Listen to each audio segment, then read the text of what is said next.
привет! Мы продолжаем путешествовать по России и знакомим вас с уникальными регионами нашей страны. Сегодня мы в гостях в одном из самых живописных регионов. Мы приехали в южные ворота России на Кавказе. Встречай нас, Республика Северная Осетия, Алания. Агашнам Сауд, добро пожаловать! Поехали!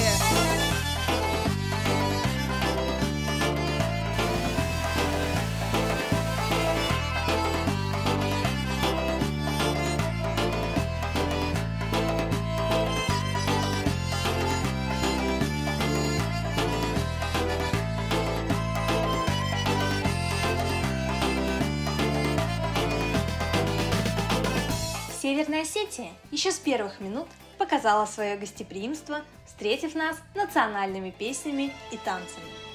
Прямо с трапа самолета мы отправились на репетицию Государственного академического ансамбля танца «Алан».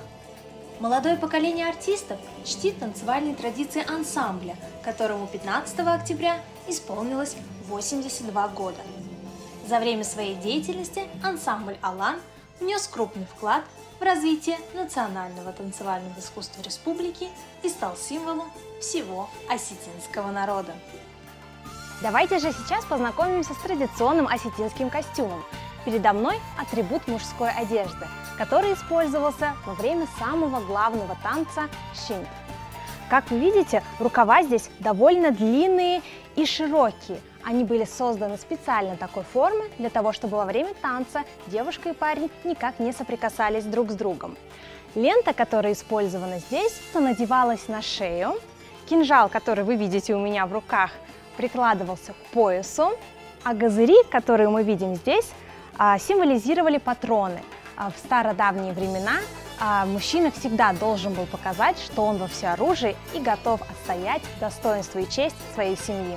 Это национальное достояние Осетии. Коллектив замечательный, коллектив боевой, все ребята готовы к работе, готовы к творчеству, и все ждут новых каких-то свершений. Если чуть-чуть лишний какой-то килограммчик, тебе уже тяжело. Это знают все, об этом даже не говорится просто. Республика Северная Осетия Алания – один из самых южных регионов России. Люди, живущие здесь, с гордостью относятся к культурно-историческому наследию, памятникам и невероятной красоте природы своего края. Мы делаем первую остановку по дороге в Алагирское ущелье. Здесь находится святыня, название которой мне, будучи представительницей женского пола, произносить нельзя – Лакта-Зуар, а второе название вы можете самостоятельно прочитать в титрах. Этот памятник – покровитель мужчин и воинов, защитник бедных и обездоленных. Отсюда может показаться, что памятник невесомый и буквально парит, но на самом деле он является одним из самых тяжелых в мире.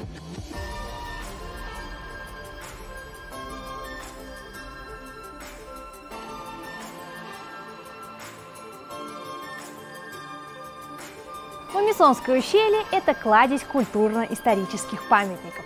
Сейчас мы находимся внутри руин храма Пресвятой Богородицы, который относится к началу XVI века.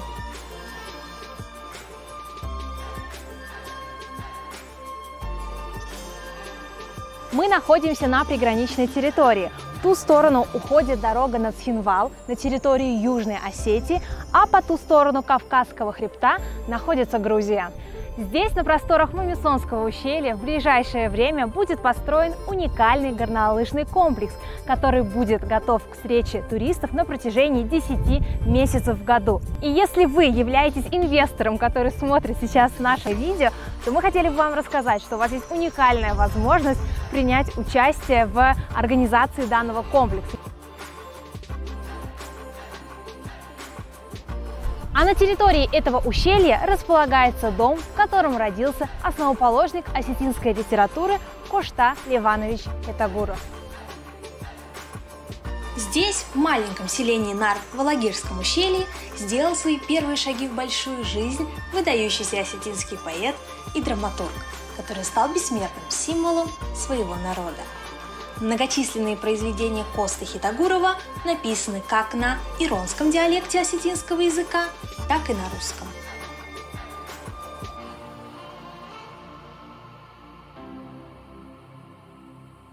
И мы очень хотим, чтобы наша любимая сеть динамично развивалась. Мы хотим, чтобы у нас было много радостных людей, и жителей республики, ну и, конечно же, гостей. И, конечно, для этого очень важны инвестиции.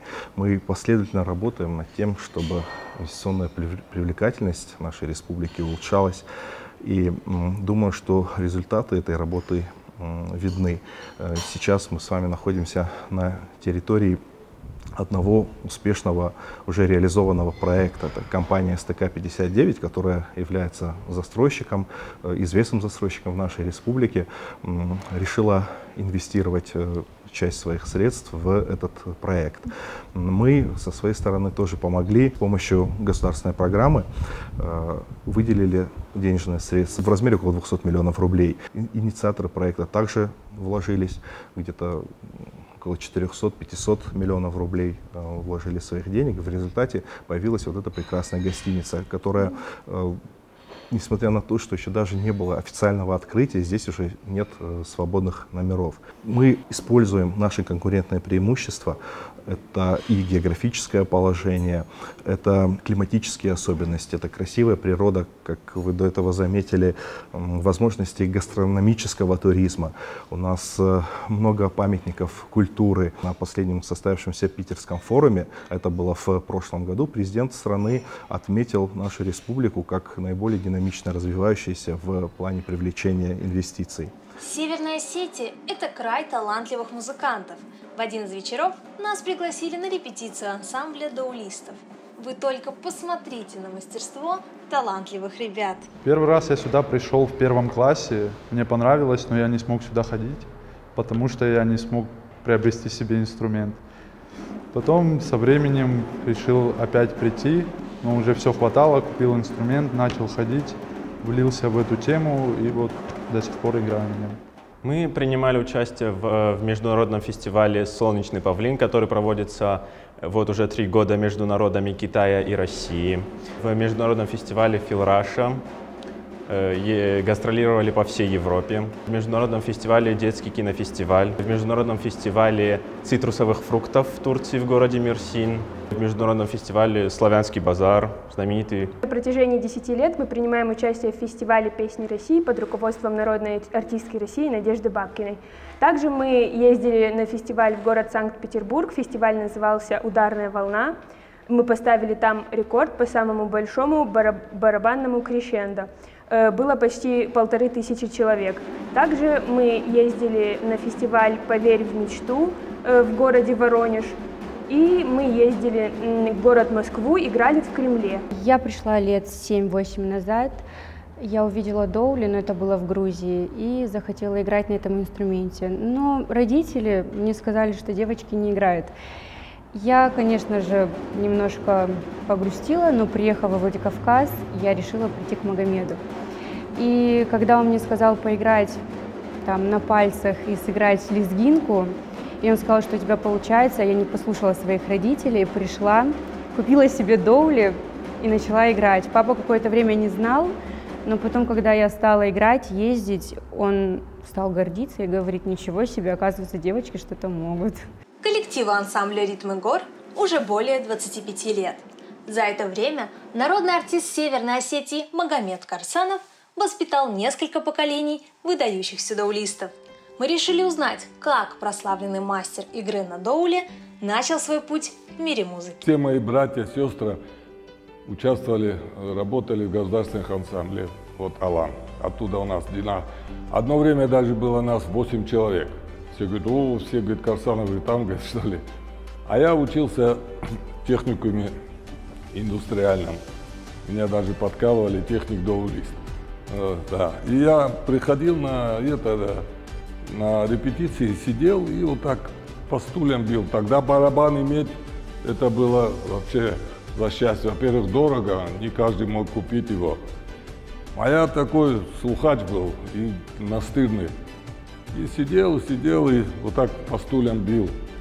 И потом, когда к нам в технику пришел руководитель танцев, он говорит: я буду у вас вести танцы, но мне нужен барабанщик. У вас есть? Я говорю: я. А я на барабане ни разу не играл. Я говорю, я играю, но я говорю, у меня барабана нет. А у меня со мной кто учился, парень, грузин, он говорит, у меня есть барабан, но я не могу, говорит, играть, но я тебе, говорит, его подарю.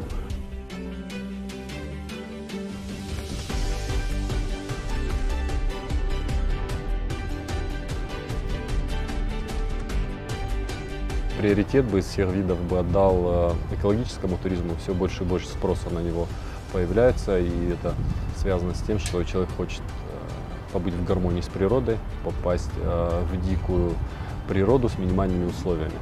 Все чаще и чаще выходят от комфортных гостиниц, и даже если в них останавливаются, все равно первое, что хочется, поехать в горы, подняться куда-то, покорить какой-то пик, высоту и посмотреть на Осетию и вообще с высоты на все, что у нас в Осетии можно показать, и на эти красивые виды. Также выделил бы этнографический туризм. Это нас очень интересует. Осетия — национальная республика, и все чаще мы слышим запросы. Человек приехал, отдохнул, увидел горы, попробовал кавказскую кухню, осетинскую в частности. Потом задает вопрос: расскажите о традициях, как вы живете. Кавказ, я считаю, это одно из направлений, которое всегда было интересно и будет. Здесь национальные республики, здесь традиции, здесь гостеприимство, красивые горы и пейзажи, и возможность попробовать адреналин как для активного туризма, так и, скажем так, даже для экологического туризма. Кавказские горы не оставят равнодушным никого, кому выпадет счастье полюбоваться ими вживую. А если вы еще любите приключения, тогда обязательно советую полетать в горно-долинном бризе Даргався. Твоя задача упираться вперед, упирайся вперед и дави. Дави. Так?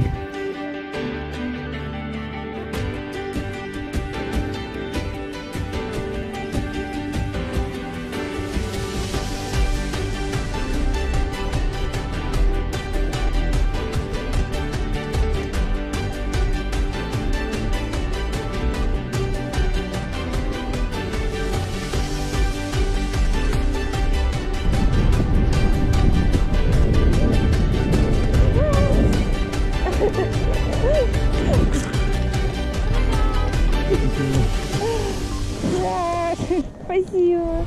Мы находимся на высоте 2500 метров над уровнем моря. Несмотря на то, что сейчас середина сентября, сегодня был невероятно теплый день. Погода доходила до 20 градусов тепла. Сейчас, конечно же, солнце село, стало резко холодно, 13 градусов.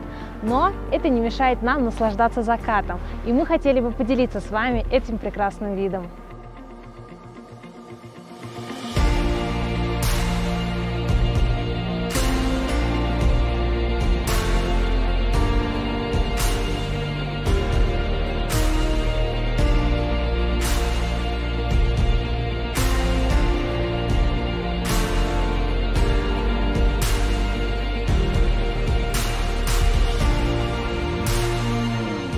Отдых в Северной Осетии обязательно оставит яркие воспоминания в сердце каждого путешественника. Мы собрали все самое интересное, что обязательно стоит увидеть. Остальное покажем во второй части нашего сюжета. Поэтому не прощаемся и говорим вам до скорой встречи!